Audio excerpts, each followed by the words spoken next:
भी होगा। सबसे बड़ा सवाल, क्या प्रतीक कुशवानी गांव भी डूबने वाला है? क्या डूबेगा?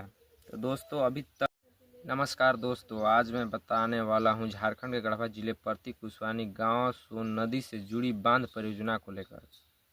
बहुत से लोग के मन में सवाल है, क्या प्रतीक गांव डूबने वाला है? क्या सोन नदी पर बांध बन रहा है? आज इस वीडियो में पूरी सच्चाई बताऊंगा आप लोग, तो वीडियो में आप लोग पूरा बने रहिए और सुनिए क्या सच्चाई है, क्या सही है, क्या गलत है।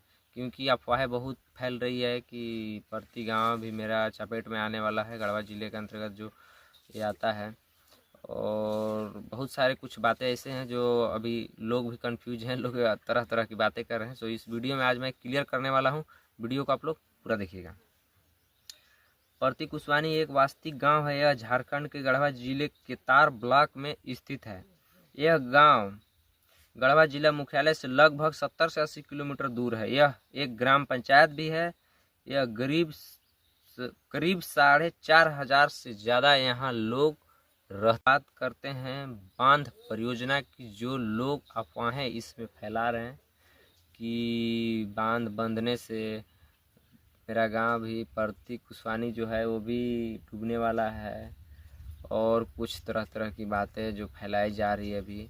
और लोग ये भी कह रहे हैं कि अखबार या और कुछ में ये सब मतलब रिपोर्ट के माध्यम से ये सब कुछ है कि मतलब प्रतीक गांव का भी नाम लिस्ट में शामिल है और नहीं ये डूबने वाला है। तो मैं इस वीडियो में आज मैं आप लोगों को क्लियर करने वाला हूं।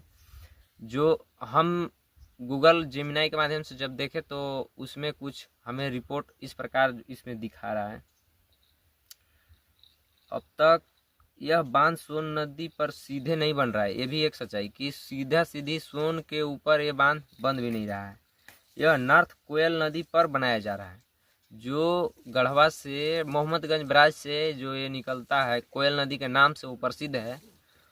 उसके सामने उसके ऊपर वहाँ पे वो बनाया जा रहा है पुल, उसके सामने उस साइड। ये नहीं कि बीचे बीच बन रहा है। जो कोयल नदी निकलती है जो मोहम्मदगंज से, उसके सामने जस्ट वहाँ पे बनाया जा रहा है। नॉर्थ कोयल नदी के आगे जाकर सोन नदी में मिलती है, सही बात है। इसलिए लोग इसे सोन नदी का बांध भी कहते हैं।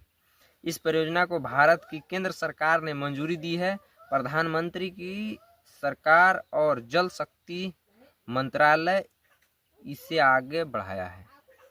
मतलब केंद्र सरकार इसमें मतलब सहमति दी है, और जल शक्ति जो साधन है वो भी सिंचाई करने के लिए, ये सबका मतलब इसमें सहयोग और सपोर्ट है।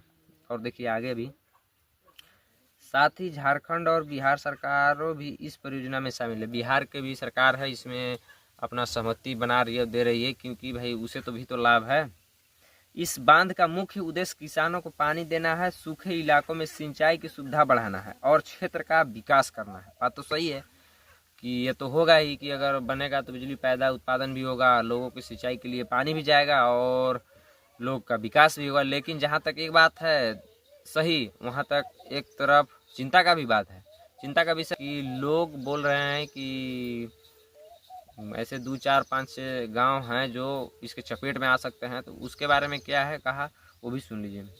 इस परियोजना के लगभग 1 लाख हेक्टेयर से ज़्यादा जमीन को पानी मिलेगा। इसको बनने से 1 लाख हेक्टेयर तक जो पानी का सिंचाई साधन पहुंचाया जाएगा। जैसे कहाँ कहाँ पानी जाएगा उसका भी नाम आया है। झारखंड में पलामू जिला, गढ़वा जिला, बिहार में गया जिला, औरंगाबाद जिला में, इतने जिलों में पानी का जाएगा। इन जिलों के किसानों को सबसे ज़्यादा फायदा होगा और इन्हें उसके आसपास जहाँ तक लोग हैं उन्हें भी होगा। सबसे बड़ा सवाल, क्या प्रतीक कुशवानी गांव भी डूबने वाला है? क्या डूबेगा?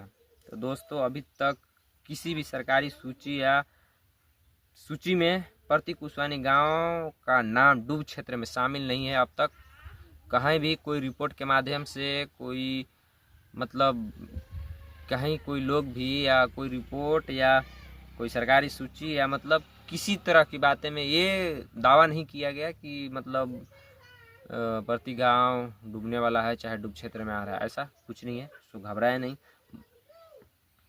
मतलब अभी तक यह कन्फर्म नहीं है कि प्रति गांव इस बांध की वजह से डूब सकता है, ये क्लियर कन्फर्म नहीं है।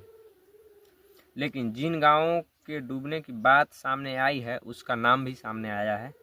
वे गांव हैं कटकू, भजना, खूरा, खैरा, सनैया, चेमो, मिराल। ये वो गांव है जो चपेट में आ रहे हैं। लगभग 7 गांव प्रभावित हो सकते हैं। इन गांवों के लोगों को दूसरी जगह बसाया जाएगा। सरकार मुआवजा और घर देने की बात कर रही है। तो जिन लोग घर से बेघर हो रहे हैं उन्हें दिया जाएगा घर, निवास कॉलोनी बनाया जाएगा शायद, और उन्हें जितना भी घर खेत मकान का होगा उनको मुआवजा दिया जाएगा सरकार की तरफ से। लेकिन दोस्तों कुछ इस परियोजना के कुछ नुकसान भी है। जंगल और जानवरों पर असर पड़ सकता है, बात सही है, क्योंकि यह इलाका पलामू टाइगर रिजर्व के पास है, इसलिए लोग की चिंता बढ़ गई है। विकास जरूरी है लेकिन लोगों की जिंदगी और हक भी जरूरी है। अब बताइए, क्या सरकार को पहले सभी प्रभावित लोगों को पूरी सुविधा देनी चाहिए? कमेंट में अपनी राय आप लोग जरूर बताएं, और चैनल पर नए हैं तो सब्सक्राइब कर लीजिए। देखिए और अभी आगे क्या अभी ये बोल रहा है। यह बांध सीधे सोन नदी पर नहीं बन रहा है बल्कि नॉर्थ कोयल नदी पर बन रहा है। मुख्य बांध कुटकू मंडल के पास लातेहार जिले झारखंड में है और पानी निकलने के लिए बनाई जा रही है ब्राज मोहम्मदगंज पलामू जिले झारखंड में है। इस परियोजना से झारखंड बिहार के कई जिलों को पानी मिलेगा। किसी तरफ फायदा भी है, किसी तरफ नुकसान भी है, लेकिन ये तो कन्फर्म है कि ये बन रहा है, बांध बन रहा है। अब तक ये आधिकारिक तौर पर किसी सरकारी रिपोर्ट या समाचार में यह पुष्टि नहीं हुई है कि प्रति कुशवानी गांव बांध बनने से डूबने वाला क्षेत्र में आएगा।